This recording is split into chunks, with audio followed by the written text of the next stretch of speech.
Good afternoon, everyone. Welcome to the Family Ministry Moment for this week after Easter. Now what? Easter is over and it's behind us. What do we do now? Well, I guess this is where the real work comes in. We spent 40 days during Lent in sacrifice, in meditation, contemplation, in self-reflection, some work. Maybe some of us didn't do any of that. I don't know. But I do know that many of us gathered on Easter and celebrated what Christ has done for each of us, what God has done for each of us.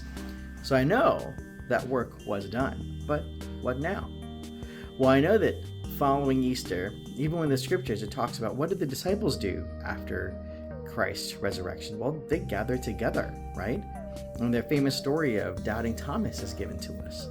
And he says famously, well, Lord, I want to feel your hands. I want to feel your side. I want to know that it's you. And there's this moment of doubt that happens in Thomas, one of Jesus's disciples, one of his very own, someone who walked with him, ate with him, slept in the same places as him, helped heal the same people he did.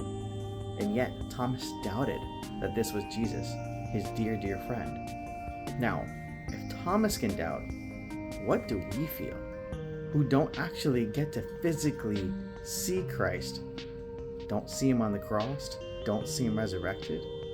We hear about it, we read about it, we learn about it, and we have to believe it. We have to take that on faith. So does Thomas. Thomas also has to take that on faith. And it is a hard lesson for him, one that he fully could not grasp. And for some of us, this is that moment. This is where we have to put that faith to the test, whether or not we believe that what Christ has done for us actually does what it needs to do. Because in a world that is filled with Black Fridays, how do we live like Easter people, people of celebration, people who know that Christ has come, that the Messiah has come, and that has perfected the work that God needed to do in this world? What do we do now? How do we live like that? How do we continue to live each day in celebration when each day feels like Black Friday? I know even for our family, a lot has been happening. My wife just recently had surgery. I know that my mom and my mother-in-law both going through some major stuff, and so much of our family has been going through so much. And I know so many of our church families that have all gone through so much. I've heard of students with struggles not only in school, but with their personal lives, and families that are struggling financially, and so much of our church staff is also going through so much turmoil.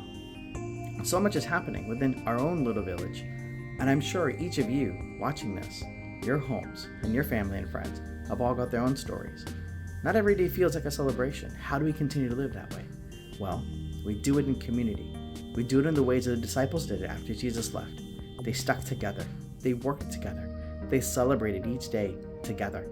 They continued to do the things they needed to do, and they did it together. Because in community, the celebration can continue. In isolation, it doesn't really work. It's hard to believe when you're all by yourself. It's so much more impactful when you're doing it with the people that you love and care for, and who also love and care for you. That's my encouragement to you this week, to stick with the people that love and care for you, and the people who you can love and care for. Because it's really hard to go out there and love all the people of the world, well, specifically our own personal worlds, when we're not around people who already love us. The disciples did it, and we got to do that too. So I hope to check you out this Sunday. Hope to see you. Hope to hang out with you. Hope to see you at the 9 or the 11:15 services. And if you're a student, middle school, high school, hope to see you at 4 o'clock for youth group.